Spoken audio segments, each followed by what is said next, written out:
எங்களின் உயிரோடும் உணர்வோடும் கலந்து வாழுகின்ற அன்பு உறவுகள் அனைவருக்கும் வணக்கம்.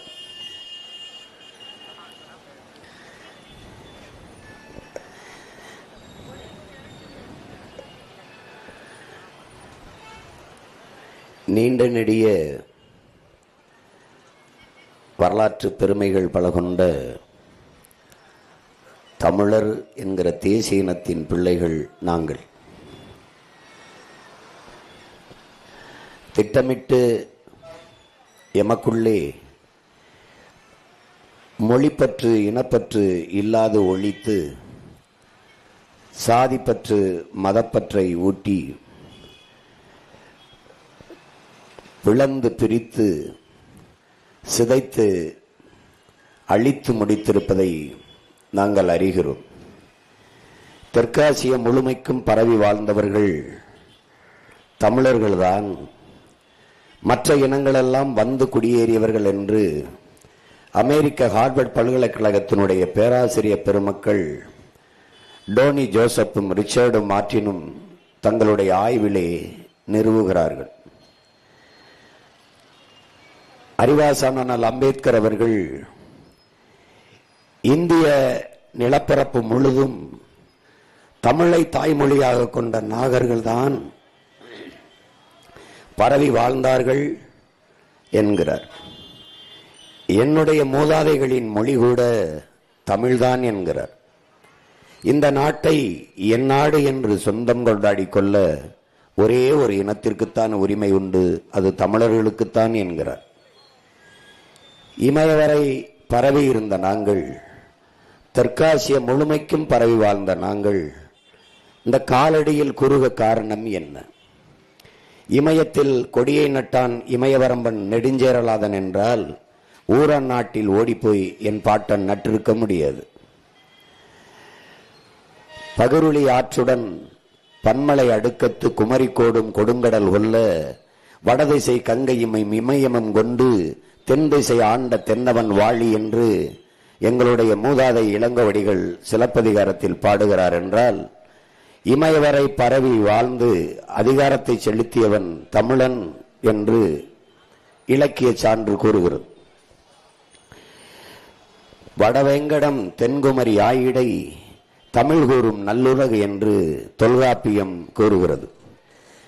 இப்படி இவ்வளவு தூரம் பெருமை கொண்டு வாழ்ந்த ஒரு இனம் காலடியில் குறுகி வீழ்ந்து சொந்த நிலத்திலேயே அரசியல் அதிகாரமற்று அடுத்தவனிடம் மனு கொடுத்து மண்டியிட்டு முறையிடுகிற நிலையில் நின்று கொண்டிருக்கிறதுக்கு காரணம் என்ன என்று சிந்தித்து பார்க்கிறோம். எங்களுடைய வளங்கள், நெய்வேலியில் பழுப்பு நிலக்கரி மின்சாரமா, அது எல்லோருக்கும் பொது. எங்களுடைய நரிமணம் பெட்ரோலா, அது எல்லோருக்கும் பொது. எங்கள் மண்ணில் எடுக்கிற மீத்தேன் ஈத்தேனா எல்லாருக்கும் பொது. என் மண்ணில் இருக்கிற அணு உலையிலிருந்து தயாரிக்கப்படுகிற மின்சாரமா, அது எல்லோரும் பகிர்ந்து கொள்வார்கள். நாங்கள் இந்தியர்கள் என்ற தேச உணர்வோடு இருக்க வேண்டும் என்று எதிர்பார்க்கிற இந்த நாடு, நாங்கள் மாண்புமிக்க ஜனநாயகவாதிகளாக இருக்க வேண்டும் என்று எதிர்பார்க்கிற இந்த நாடு, நாங்கள் இறையாண்மையும் தேச ஒற்றுமையும் கடைபிடிக்க வேண்டும் என்று எதிர்பார்க்கிற இந்த நாட்டின் தலைவர்கள், இந்த நாடு காவிரியில் தண்ணி தர மறுப்பதை அவரவர் நீர்வளம் அவரவருக்கே என்று, என் மண்ணின் வளம் எல்லோருக்கும், அவரவர் மண்ணின் வளம் அவரவருக்கே என்று இருந்தால் இது எவ்வாறு தேசப்பற்றையும் தேசிய ஒருமைப்பாடையும் இறையாண்மையையும் காப்பாற்றும் என்கிற கேள்வியை நாம் எழுப்ப வேண்டிய அவசியம் இருக்கிறது. முல்லை பேரியாற்று நதிநீர் உரிமை அது கேரளாவுக்குத்தான், காவிரி நதிநீர் உரிமை அது கன்னடர்களுக்குத்தான் என்றால், அப்ப என்னோட நெய்வேலி பழுப்பு நிலக்கரி மின்சார உற்பத்தி எனக்கே என்று நான் வந்தால் எப்படி இந்தியாவில் இறையாண்மையும் ஒருமைப்பாடும் இருக்கும் என்ற கேள்வியை இன உணர்வும் மான உணர்வும் கொண்ட தமிழ் மக்கள் எண்ணி பார்க்க வேண்டும். இந்த இடத்தில் தமிழனுடைய பேரன்பையும் பெருந்தன்மையையும் அவர்கள் ஏமாளித்தனமாகவும் இளிச்சவாய்த்தனமாகவும் மற்றவர்கள் எண்ணுகிறார்கள் என்று எண்ணும்போது அளப்பெரிய கோபமும் வருத்தமும் வெறியும் நமக்கு உருவாகிறது. நான் மட்டும் ஒரு பேரன்புக்காரனாக பெருந்தன்மைக்காரனாக இந்த நாட்டின் இறையாண்மையும் ஒருமைப்பாடையும் கட்டி காப்பாற்றுகிற தேச குடிமகனாக இருக்க வேண்டும். மற்றவர் அவரவர் இனத்தவனாக இருந்தால் எப்படி சரியாக இருக்கும் என்ற கேள்வியை நாம் எழுப்ப வேண்டிய தேவை இருக்கிறது. ஒரு சொட்டு தண்ணீர் தமிழர்களுக்கு கொடுக்க முடியாது என்று கர்நாடகாவை ஆளுகிற காங்கிரஸ் கட்சியின் முதலமைச்சர், துணை முதலமைச்சர் 2 பேரும் சொல்லுகிறார்கள். ஆனால் அதே கட்சி இந்த நிலத்தில் காவிரி நதிநீர் உரிமையை பேசுவதில்லை. ஒரு சொட்டு தண்ணி தர முடியாது என்று சொன்ன காங்கிரஸ்காரர்களுக்கு தன்மானமும் இனமானமும் கொண்ட தமிழ் மக்கள் நாங்கள் ஏன் ஒரு ஓட்டு கூட போட முடியாது என்ற முடிவை எடுப்பதில்லை என்பதுதான் உங்கள் பிள்ளைகள் நாங்கள் எழுப்புகிற கேள்வி. இதே இந்த நாட்டின் முதலமைச்சராக இருந்த ஐயா ஸ்டாலின் அவர்கள் கர்நாடகாவில் காங்கிரசின் வெற்றிக்கு போய் உழைக்கிறார். அவன் வென்று வந்தால் நமக்கு தண்ணி தர மாட்டான் என்று தெரியும். அவன் வென்று வந்தால் மேகதாதில் அணையை கட்டுவான் என்றும் தெரியும். பிறகு அவன் வெற்றிக்காக அங்கு வாழ்கிற 1.25 லட்சம் 1,25,00,000 மக்கள், நம்ம 1.25 கோடி லட்சம் நம்ம வாழ்கிறோம். அங்க போய் அந்த மக்களின் வாக்கை இங்கே கர்நாடகாவில் இருக்கிற காங்கிரசுக்கு செலுத்துங்கள் என்று கேட்கிறார். ஒரு கட்சியின் தலைவராக போய் கேட்பதில் பிரச்சனை இல்லை. நாட்டின் முதலமைச்சராக எந்த அரசு, எந்த கட்சியின் தலைமை தமிழர்களுக்கு தண்ணி தர மறுக்குதோ அந்த கட்சியை வெல்ல வேண்டும் என்று தமிழ்நாட்டின் முதலமைச்சர் வாக்கு கேட்பாரேனால் நாட்டு மக்கள் மீது என்ன அக்கறை இருக்கிறது என்பதை நீங்கள் யோசிச்சு பார்க்கணும். ஒரு சொட்டு தண்ணி தரமாட்டேன் என்று சொன்ன காங்கிரசுக்கு 29 சீட்டை கொடுத்து ஒரு மாநிலங்களவை உறுப்பினரையும் கொடுத்து கூடவே வைத்துக் கொண்டிருக்கிறார்கள் என்றால், ஒரு சொட்டு தண்ணி என் மண்ணுக்கு தர முடியாத உன்னோடு தேர்தல் கூட்டு இல்லை என்று சொல்ல மறுக்கிறார்கள் என்றால் அறிவு சமூகம் இதை சிந்தித்து பார்க்கணும். இந்த உணர்வு, இந்த சிந்தனை நம்ம இல்லாதனால்தான் காலங்காலமாக ஏமாற்றப்பட்டு வீழ்த்தப்பட்டு வஞ்சிக்கப்படுகிறோம் என்பதை என் அன்பு சொந்தங்கள் அறிய வேண்டும். நாங்கள் எங்கிருந்து வந்தோம்? எதற்காக வந்தோம்? உங்களிடத்திலிருந்து உங்களுக்காக வந்தோம். ஏன் வந்தோம்? உலகின் முதல் மொழி தமிழ், முதல் மாந்தன் தமிழன் என்று தன் ஆய்வு கட்டுரையிலே நிறுவினார் நம்முடைய தாத்தா தேவனைய பாவாணர் அவர்கள். தமிழ் மொழி 50,000 ஆண்டுகளுக்கு மூத்தது என்று உலகில் பல்வேறு மொழி அறிஞர்கள் எல்லாம் அதை ஆய்விலே நிறுவுகிறார்கள். ஆதி மொழி தமிழ், நன்கு கட்டமைக்கப்பட்ட மொழி தமிழ், உலக மொழிகளின் தாய் தமிழ். பல்வேறு மொழிகளுக்கு கலை சொற்கள், உயிர் சொற்கள், வேர் சொற்களை தந்த ஒரு தாயின் தாய்மொழியாக தமிழ் இருக்கிறது. உலகில் எந்த மொழியின் துணையும் இன்றி தனித்து இயங்கக்கூடிய உயர் தனி செம்மொழியாக நம் மொழி தமிழ் இருக்கிறது. அந்த மொழி கண்ணு முன்னாடி சிதைந்து அழிந்து போனது. தமிழோடு சமஸ்கிருதம் கலந்து கலந்து பேசி 1800 ஆண்டுகளுக்கு முன்பு கன்னடர்களாக பிரிந்து சென்றோம். 1600 ஆண்டுகளுக்கு முன்பு தெலுங்கர்களாக பிரிந்து சென்றோம். 15ஆம் நூற்றாண்டிலே நாம் மலையாளிகளாக பிரிந்து சென்றோம். அதன் பிறகு துளுவர்களாக பிரிந்து சென்றோம். ஒரு பெருத்த தேசிய இனம் மொழி கலப்பிலே பிரிந்து பிரிந்து சென்று சிதைந்து அழிந்தது. எப்படி? சோறு இருக்கும்போது சாதம் என்றோம், மகிழ்ச்சி இருக்கும்போது சந்தோஷம் என்றோம், இழப்பு இருக்கும்போது லாபம் என்றோம், இப்படி ஒவ்வொன்றாக வணக்கம் இருக்கும்போது நமஸ்காரம் என்றோம். இப்படி பேசி பேசி நாம் சமஸ்கிருதம் கலந்து கலந்து எது தமிழ் எது சமஸ்கிருதம் என்று தெரியாமல் கலந்து கலந்து பேசி நாம் இப்படி மொழி கலப்பால் பிளந்து பிரிந்து சிதைந்து அழிந்தோம். இப்படித்தான் இமயவரை பரவி இருந்த நாம் காலடியில் குறுக காரணம் இதுதான். சேர சோழ பாண்டியர்களில் சேர மன்னனின் நிலப்பரப்பு எது? சேர மன்னன் ஆண்ட பகுதி எது? எது? சிலப்பதிகாரத்தை எழுதிய இளங்கோவடிகள் எந்த நாட்டின் இளவரசன்? சேர நாட்டின் இளவரசன். சேர நாடு எது? இன்னைக்கு மலையாளம் பேசிக்கொண்டு கேரளாவில் இருக்கிற மக்கள் சேர நாட்டின் பிள்ளைகள். தாய்மொழியில் சமஸ்கிருதத்தோடு தமிழை கலந்து கலந்து தமிழோடு சமஸ்கிருதம் கலந்து அவர்கள் மலையாளியால மாறி போனார்கள். 500 ஆண்டுகளுக்கு முன்னாடி மலையாளம் என்கிற மொழியே கிடையாது. அந்த நிலப்பரப்பை இழந்தோம். ஆனால் இன்று என்ன நிலை? சமஸ்கிருத கலப்போடு ஆங்கிலம் அறிவு என்று கருதிய அன்பு சொந்தங்கள் அடுத்தவன் மொழி எனக்கு எப்படி அறிவாகும் என்ற கேள்வியை எழுப்பாது உலகத்தின் ஆகச்சிறந்த மொழியை, உலகத்தின் தலை சிறந்த இலக்கியங்களை தாய்மொழியிலே படிக்கிற வாய்ப்பை பெற்ற நாம் ஆங்கிலத்தை, ஆங்கிலத்திற்கு பல்வேறு சொற்களை கடன் கொடுத்த ஒரு மொழியை வைத்துக்கொண்டு அந்த மொழி சொற்களை எடுத்து நம் மொழியோட பேசி டீ சாப்பிட்டியா, டிபன் சாப்பிட்டியா, வாக்கிங் போனியா, திங்க் பண்ணி ஃபீல் பண்ணி இப்படி பண்ணியாக பேசி நம் மொழியை ஒரு இணைப்பு சொல்லாக நம் தாய்மொழி தமிழை வைத்து சரிபாதிக்கு மேலே ஆங்கிலத்தை கலந்து பேசி தங்கிலீஷாக தமிங்கிலமாக மாற்றிவிட்டார். இங்கே கடத்தெருக்களில் பாருங்கள், எம் சில்க்ஸ், அந்த ஸ்ரீ மாதேஸ்வரா ஜுவல்லர்ஸ். அப்ப நகைக்கடை கிடையாது, பொன்னணி மாளிகை கிடையாது. தூய தமிழில் சொற்கள் இருக்கும்போது ஆங்கிலத்தை கலந்து தமிழில் எழுதுவார்கள், உச்சரிப்பு ஆங்கிலம், ஆங்கிலத்தில் எழுதுவார்கள், உச்சரிப்பு தமிழ். இதுதான் தமிங்கிலம். தெலுங்கர், கன்னடர், மலையாளி, துளுவர் போல நாம் தமிழர்கள் இல்லை, நாம் தமிங்கிலர்கள். இது ஒரு புது இனம். தமிழன் பேச்சில் இருக்காது, தமிழன் எழுத்தில் இருக்காது, தமிழன் நாட்டில் இருக்காது, அதிகாரத்தில் இருக்காது, வழிபாட்டில் இருக்காது, கல்வி பள்ளிக்கூடங்களில் பயிற்று மொழியாக, கல்லூரிகளில் பயிற்று மொழியாக இல்லை, ஒரு பாடமொழியாக கூட தாய்மொழி இல்லை. தாய்மொழியை விட்டு வெளியேறி விட்டார்கள் தமிழர்கள். மொழியை சிதைந்து அழிய கொடுத்த இனம் வரலாற்றில் வாழ்ந்ததாக செய்தி இல்லை. அப்ப சிதைந்து அழிந்து கொண்டிருக்கிற என் தாய்மொழியை மீட்க, தமிழ் மீட்சியே தமிழர் எழுச்சி என்கிறார் தாத்தா தேவனைய பாவாணர். அந்த என் தாய்மொழி சிதைந்து அழிந்து போனதை மீட்சியுற வைக்க, தமிழரை எழுச்சியுற வைக்க தமிழர் ஆட்சி அமைய வேண்டும்.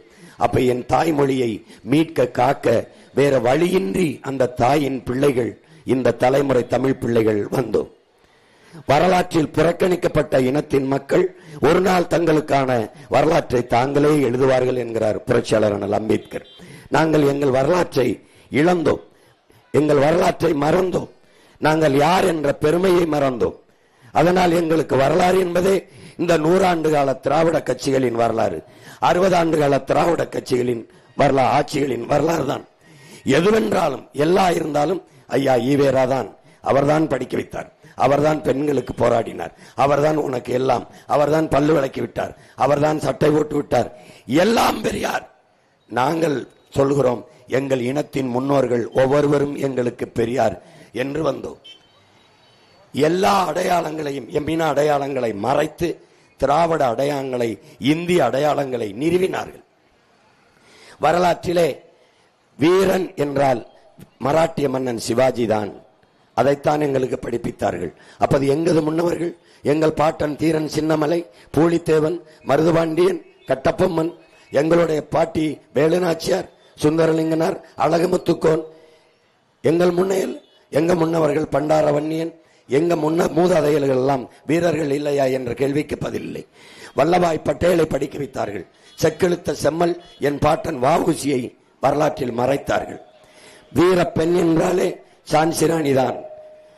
நம் பாட்டி வேலுநாச்சியார் பிறந்து இறந்து 85 ஆண்டுகள் கழித்து தான் அந்த மணிக்கர்ணை என்கிற பெண்ணை, அந்த சான்சிராணியின் இயற்பெயர் மணிக்கர்ணை, அவளை பிறக்கிறாள்.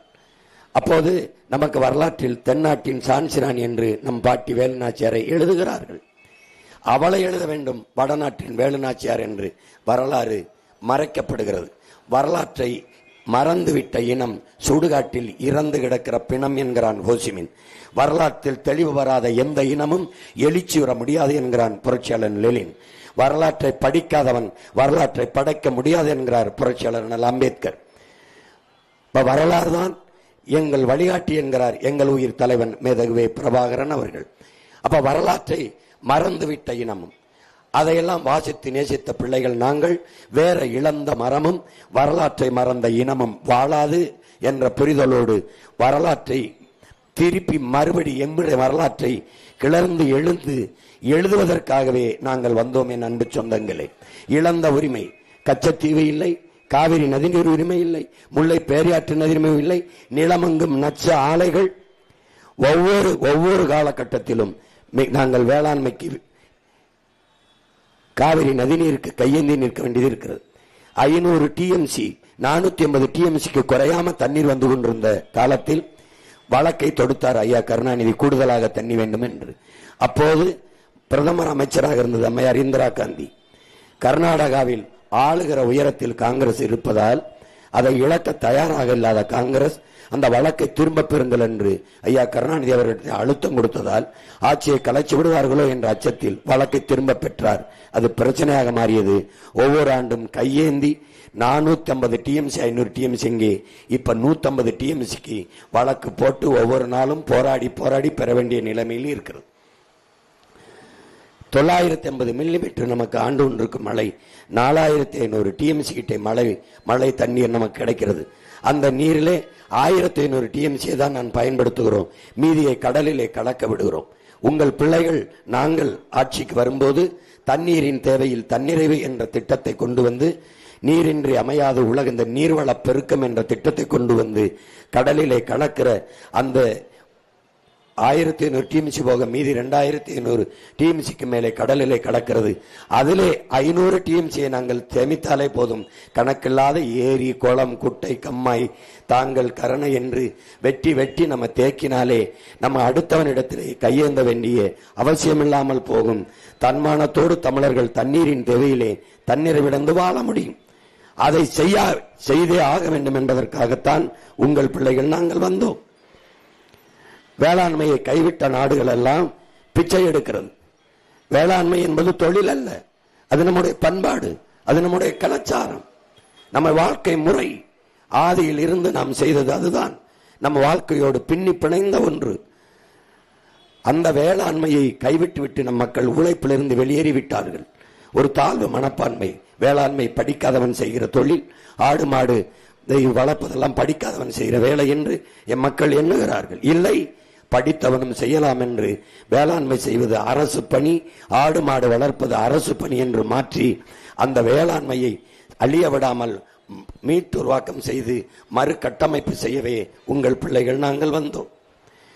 ஒவ்வொன்றாக இந்த நிலத்தில் இருக்கிற இந்த கொடிய ஆட்சி முறையை மாற்றி ஒரு தூய நல்ல ஆட்சியை, தமிழர் அறம் சார்ந்த ஆட்சியை இந்த மண்ணில் நிறுவ வேண்டும் என்பதற்காகவே உங்கள் பிள்ளைகள் நாங்கள் வந்தோம்.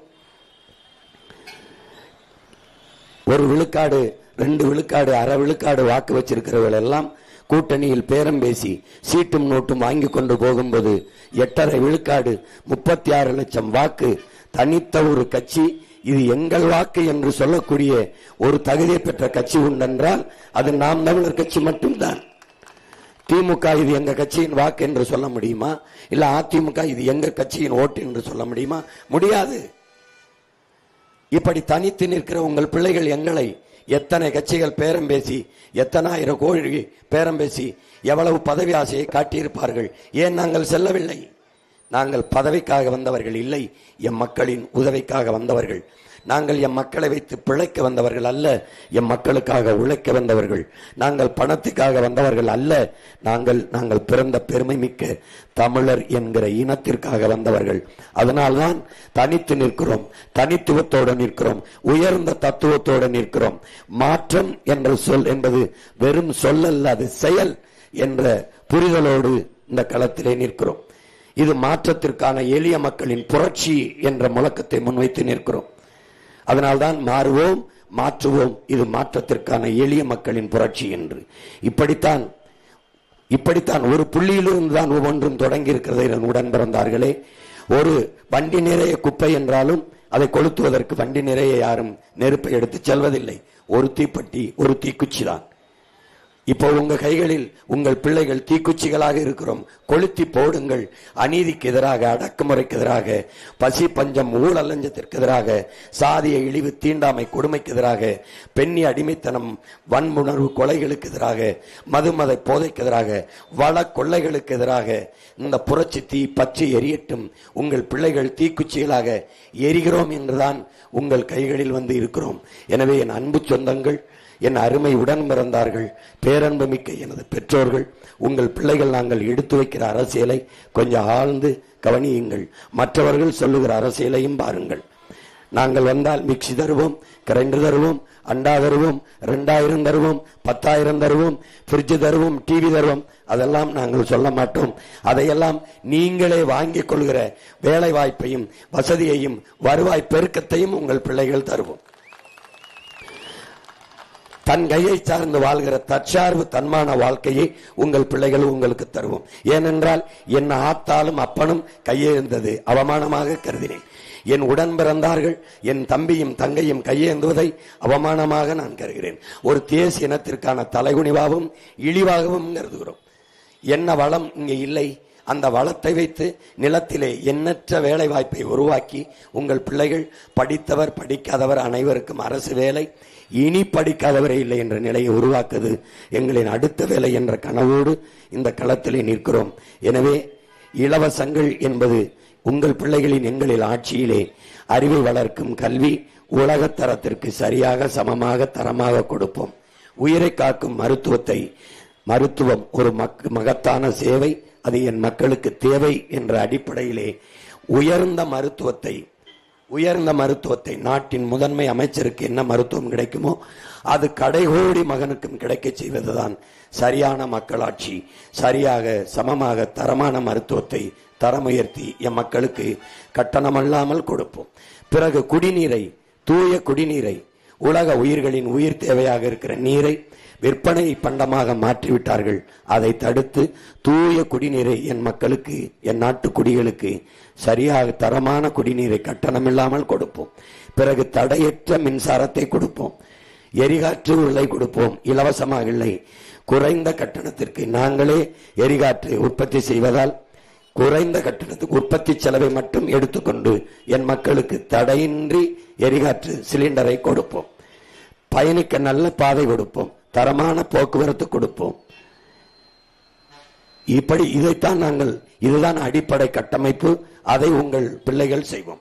மற்றவர்களைப் போல மோட்டர் பைக்கு தருவோம், கார் தருவோம், 2000 தருவோம், 3000 தருவோம், தாலிக்கு தங்கம் தருவோம், அதெல்லாம் நாங்கள் சொல்ல தயாராக இல்லை, செய்ய மாட்டோம். நாங்கள் வந்தால் டாஸ்மார்க்கை மூடுவேன், வந்த உடனே மூடுவேன். பணம்பால், தென்னம்பால், ஈச்சம்பால், மூலிகை சாறு என்று கல்லை திறந்து விடுவேன். இந்த டாஸ்மார்க் சீம சரக்கை மூடி விடுவேன். ஒருத்தர் கூட இந்த சாராய கடையை மூடுவேன் என்று ஒருத்தரும் சொல்ல மாட்டேன் என்கிறார்கள். சாராய கடை திறந்து வச்சுட்டு பெண்களுக்கான பாதுகாப்பு, நாட்டு மக்களின் நலன் என்றெல்லாம் பேசுவது, சட்டம் ஒழுங்கு என்றெல்லாம் பேசுவது எவ்வளவு வேடிக்கையானது என்பதை அறிவார்ந்த எனது சொந்தங்கள் எண்ணி பார்க்க வேண்டும். ஒவ்வொன்றிலையும் ஒரு மாற்று சிந்தனையோடு, ஒரு பெரும் கனவோடு உங்கள் பிள்ளைகள் வந்திருக்கிறோம். இந்த கனவு என்னுடையது இல்லை, என் முன்னவர்களின் எச்சமும் சொச்சமும் தான் நாங்கள். எங்கள் தலைவன் என் முன்னவர்கள் தூக்கிச் சுமந்த கனவை தூக்கிச் சுமந்தான். தமிழர் அறம் சார்ந்த ஆட்சி, அறம், மானம், வீரம் மூன்றும் உயிரென்று வாழ்ந்த இனத்தின் மக்களினுடைய கனவு. அவன் கந்த கனவு, என் தலைவன் கந்த கனவு 200 ஆண்டுகளுக்கு பிறகு என் இனம் எப்படி உரிமை பெற்று பெருமையோடு உயர்ந்து சிறந்து வாழ வேண்டும் என்ற கனவு. அந்த கனவை அவன் பிள்ளைகள் எங்களுக்கு கையளித்தான். அந்த கனவோடு இந்த தமிழகத்தின் தெருக்களெங்கும் கத்தி கத்தி ஓடி வருகிறோம். என் அருமை சொந்தங்களே, உங்களை நம்பி நிற்கிற பிள்ளைகளை தனித்து எப்படி சீமான் நிற்கிறான், எப்படி வெல்வான், அவன் தம்பி தங்கைகள், அவன் பிள்ளைகள் எப்படி வெல்வார்கள்? நாங்கள் எங்கே தனித்து நிற்கிறோம்? இத்தனை கோடி தமிழ் சொந்தங்கள் என்னும் பெற்றோர்கள், பேரன்புமிக்க என் உறவுகளோடு இணைந்து கூட்டணி வைத்திருக்கிற ஒரே கட்சி நாம் தமிழர் கட்சி மட்டும்தான். நான் கட்சியை நம்பவில்லை, தலைவர்களை நம்பவில்லை, தமிழர்களை நம்புகிறேன். நான் இயக்கங்களை நம்பவில்லை, அடுத்த தலைமுறை இளைஞர்களை நம்பி இந்த களத்திலே உங்கள் பிள்ளைகள் நிற்கிறோம். எங்களை பெற்றவர்கள், எங்கள் உடன் பிறந்தவர்கள் எங்களை கைவிட மாட்டார்கள் என்ற அசைக்க முடியாத நம்பிக்கையில் நிற்கிறோம். உங்களை நம்பி நிற்கிற பிள்ளைகளை கைவிட்டு விட்டீர்கள் என்ற வரலாற்று பதிவு வரவிடாமல் நம்பி நின்ற பிள்ளைகளை வெல்ல வைத்தார்கள் என்ற வெற்றி சரித்திரத்தை எழுதுங்கள் என் அன்பு சொந்தங்களே. அதிமுக வெல்வதோ திமுக வெல்வதோ சாதாரண நிகழ்வு. ஏனென்றால் பலமுறை அவர்கள் வென்றிருக்கார்கள். உங்கள் பிள்ளைகள் நாங்கள் வெல்வது சரித்திரத்தில் மாபெரும் புரட்சி என்பதை மனதில் கொண்டு என் அன்பு மக்கள், உங்கள் பிள்ளைகள் எங்களுக்கு விவசாய சின்னத்திலே வாக்கு செலுத்தி வெற்றி பெற செய்ய வேண்டும். இந்த மேட்டூர் தொகுதியிலே போட்டியிடுகிற என் அன்பு மகள் வித்யாராணி வீரப்பன் அவர்களுக்கு நீங்கள் விவசாய சின்னத்திலே வாக்கு செலுத்த வேண்டும். உங்களுக்கு தெரியும், தமிழனுக்கு எந்த வீர குறியீடும் இல்லாமல் அழிக்க வேண்டும் என்பது திராவிடத்தினுடைய நோக்கம். பிரபாகரன் என்றால் அவன் தீவிரவாதி, பிரிவினவாதி. வீரப்பன் என்றால் அவன் சந்தனக்கட்டை கடத்தியவன், மாயாவி, திருடன் என்று கட்டமைப்பார்கள். தமிழர்கள் வீர மக்களை பெற்ற ஒரு இனம்தான் பாதுகாப்பாக வாழும். வீர மக்களை பெறாத இனம் சிதைந்த அழியும், நாடு அழியும் என்கிறார். அப்படி வீர மக்கள் நம் இனத்தில் பல்வேறு முன்னவர்கள் தோன்றினார்கள். அதில் நம் கண்முன்னே பிறந்த வீர மக்களில் ஒருவன்தான் வீரப்பன் என்ற பெருமா வீரன், பிரபாகரன் என்ற எங்கள் உயிர் தலைவன். இந்த குறியீடுகளை எல்லாம் சொல்ல விடமாட்டார்கள். பேசும்போது, சீமான் பேசும்போது பிரபாகரன் என்று சொல்லும்போது கைதட்டுகிறார்கள், மக்கள் ஆர்ப்பரிப்பார்கள். வீரப்பன் என்று சொல்லும்போது கைதட்டுகிறார்கள், ஆர்ப்பரிக்கிறார்கள் என்று உளவுத்துறை குறிப்பெழுதி கொடுக்கும் போது தமிழர்கள் வீரத்தில் நின்று நிமிர்ந்து எழுச்சி வருகிறார்கள். விடக்கூடாது என்று வீரப்பனை பேற்றி பேசினால் தடை, சுவரொட்டி ஒட்டினால் தடை. நான் ஒட்டும்போது கிழித்தார்கள், எண்ணற்ற வழக்குகளை மேலே போட்டார்கள். வீரப்பன் திருடன் என்றார்கள். வீரப்பனை திருடன் என்றால் ஜெயலலிதா கருணாநிதிக்கு என்ன பேர் என்று கேட்டேன். வாயை மூடிக்கொண்டு நின்று விட்டார்கள். சந்தனக்கட்டையை வெட்டி வித்தான் என்றார்கள். யானை தந்தத்தை கடத்தி வித்தான் என்றார்கள். சரி, வெட்டியவன் காட்டுக்குள்ளிருந்தான், வித்தவன் தந்தத்தை வித்தவன் காட்டுக்குள்ளிருந்தான். வாங்கியவன் எங்கே இருந்தான் என்று கேட்டேன். வித்தவனையை விரட்டி விரட்டி போனீர்களே, வாங்கியவனை ஏன் ஒருவனை கூட கைது செய்ய உள்ளே போடவில்லை என்றால், வித்தவன் எங்கள் ஐயா என்றால் வாங்கியவன் அதிகாரத்தில் இருந்தவன் இவன். அதனால் அவர் வெளியே வந்து பேசினால் பல பேருடைய உண்மை வெளியே வந்துவிடும் என்று காட்டுக்குள்ளே வைத்து கொள்ள வேண்டிய நிலைமை இருந்தது. மோதி வெல்லாமல் மோரிலே விஷத்தை வைத்து கொன்று இறந்த பிணத்தை எடுத்து வந்து மீசையை வெட்டி வண்டியில ஏற்றி போய் துப்பாக்கி வச்சு தூரத்துட்டு ஆட்டு ரத்தத்தை பீச்சி விட்டு வென்று விட்டோம் என்று பீத்தி கொண்ட கோழைகள் இந்த நாட்டிலே. இன்னைக்கு எவனாவது சொல்ல முடியுமா? எந்த கட்சியாவது, இதே அதிமுக சொல்லுமா எங்க ஆட்சியில் தான் வீரப்பனை கொன்றோம் என்று சொல்லுமா? என் தலைவன் இனக்காவலன் என்றால் எங்கள் வீரப்பன் இந்த நாட்டின் வனக்காவலன் என்பதை தமிழ் இளம் தலைமுறையினர், அவன் உயிரோடு இருக்கிற வரை 6000 சதுர கிலோமீட்டரில் ஒரு கர்நாடக காக்கை கூட பறக்கவில்லை. அவன் செத்தான், ஒக்கணைக்கல் என்னது என்று எடியூரப்பா கால் வச்சு விட்டான். அவர் இருந்திருந்தால் காவிரியில் ஒரு சொட்டு தண்ணி தர முடியாது என்று கன்னடர்கள் பேசியிருக்க முடியுமா என்று தன்மானமிக்க தமிழ் மக்கள் சிந்தித்து பார்க்கணும். திட்டமிட்டு அழிப்பார்கள். இப்போது உங்கள் முன்னால் நிற்கிற மகனை தமிழர் தேசியம், தமிழர் உரிமை, தமிழர் நிலம் வளம், தமிழர் காடு மலை, என் மொழி, என் வரலாறு என்று நான் பேசும்போது என்னை செப்பரேட்டிஸ்ட், சாவனிஸ்ட், இனவெறியன், மொழிவரியன் என்று பேசுகிறார்கள். இப்படித்தான் பழி சுமத்தி அளிப்பார்கள். என்னை மொழிவரியன், இனவெறியன் என்று சொல்லும் போது எனக்கு ஒரு பெருமையும் திமிரும் ஒரு நிமிரும் வரும். ஏன் என்னை தமிழ் இன வெறியன் என்று சொல்லும் போது அப்போது நான் உறுதியாகிறது, நான் ஒரு நல்ல தமிழ் தாய்க்கும் தமிழ் தகப்பனுக்கும் பிறந்திருக்கிறேன். நான் இன உணர்வு, மான உணர்வோடு இன்னும் வாழ்கிறேன். என்னிடத்தில் மொழிப்பற்று, இனப்பற்று மேலோங்கி இருக்கிறது. எங்கு பிறப்பினும் தமிழன் தமிழனே, இங்கு பிறப்பினும் அயலானே. தமிழன் பெருமைக்குரியவன். காரணம், தமிழ் பெருங்குடியில் பிறந்ததனாலே தமிழன் பெருமைக்குரியவன் என்கிறான் எங்கள் தாத்தா புரட்சி பாவலன் பாவேந்தன் பாரதிதாசன். அப்படி நாங்கள் பெருமைக்குரிய இனத்தின் மக்கள் என்கிற நிமிர்வு, அந்த பெருமிதம் எங்களுக்குள்ளே வருகிறது. எனவே அறிவு சமூகமே, எங்களை பெற்றெடுத்த என் அன்னை தமிழ் பேரினமே, உங்கள் பிள்ளைகள் நாங்கள் கையேந்தி நிற்பது வாக்கு என்பதை இல்லை, எதிர்கால தலைமுறையின் வாழ்க்கை என்பதை அறிவு சமூகம் அறிந்து என் அன்பு மகள் வித்யாராணி வீரப்பன் அவர்களுக்கு நீங்கள் விவசாய சின்னத்திலே வாக்கு செலுத்தி வெற்றி பெற செய்யுங்கள். எல்லாருக்கும் வெற்றியை கொடுத்து விட்டீர்கள். ஐயா கருணாநிதி அவர்கள் ஆட்சியில் பல முறை வாழ்ந்துட்டீர்கள். அம்மையார் ஜெயலலிதா ஆட்சியில் 4 முறைக்கு மேல் வாழ்ந்துட்டீர்கள். ஐயா ஸ்டாலின் ஆட்சியில் 5 ஆண்டுகள் வாழ்ந்துட்டீர்கள். ஐயா எடப்பாடி ஆட்சியில் 4.5 ஆண்டுகள் வாழ்ந்துட்டீர்கள். ஒரே ஒரு முறை உங்கள் பிள்ளைகள் கைகளில் இந்த நாட்டை ஒப்படைத்து பாருங்கள். ஒரு 5 ஆண்டுகள் உலகத்தின் தலை சிறந்த நாடாக மாற்றி நாங்கள் காட்டுகிறோமா இல்லையா என்று பாருங்கள். பூமியின் சொர்க்கமாக இந்த நாட்டை மாற்றி படைக்கிறோமா இல்லையா பாருங்கள். பெருங்கனவோடு நிற்கிறோம். தலையெங்கும் சிந்தனையெங்கும் கனவு. என் தேசத்தின் உயர்வு, என் இன மக்களினுடைய உயர்வு, மேம்பாடு, வளர்ச்சி, தன்மானமிக்க பெருவாழ்வு என்ற கனவோடு இந்த களத்திலே நிற்கிற உங்கள் பிள்ளைகளுக்கு கை கொடுத்து வேளாண்மை சின்னத்தில், விவசாய சின்னத்திலே வாக்கு செலுத்துங்கள். விவசாய பெருங்குடி மக்களே, விவசாயிக்கு வாக்கு செலுத்தவில்லை என்றால் வேறு எவர் செலுத்துவார்? யார் செலுத்துவார்? நான் சின்னம் கேட்கும்போது பேரன்பு மிக்க பெற்றோர்களே, புலியை சின்னமாக கேட்டேன். அது தேச விலங்கு என்றார்கள். அப்ப நான் கேட்டேன், தாமரையை எதுக்கு கொடுத்தீர்கள்? தேசிய மலரை எதுக்கு தேச மலரை எதுக்கு கொடுத்தீர்கள் என்றேன். பதில் இல்லை. யானையை கேட்டேன், யானையை ஏற்கனவே கொடுத்தாய்விட்டது, உயிர் உள்ளது எதையும் கொடுக்க முடியாது என்றார்கள்.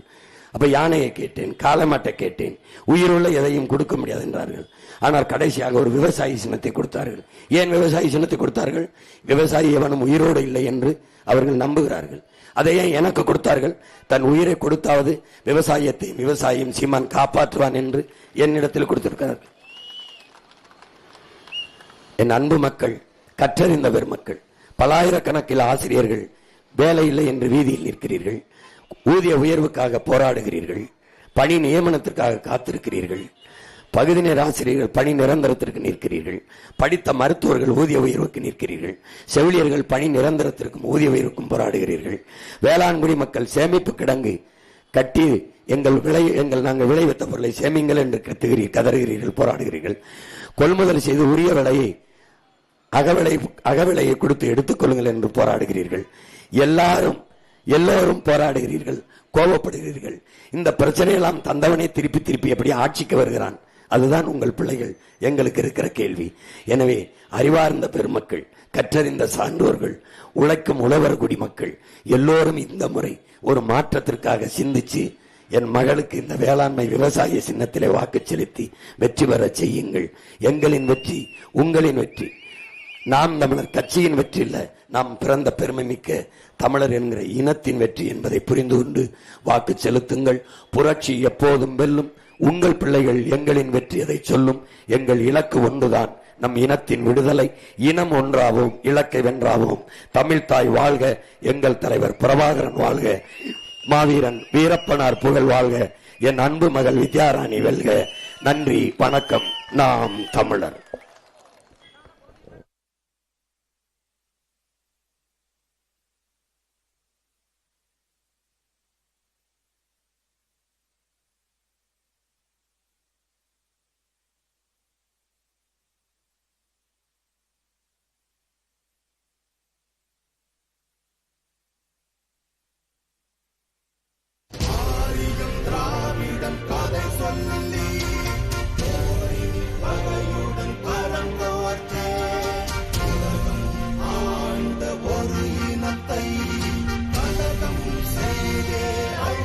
ஹலோ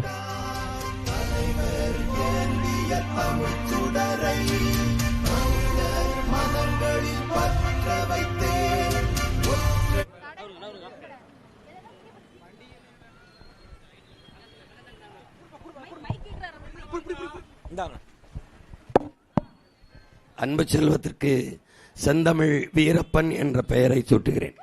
செந்தமிழ் வீரப்பன்.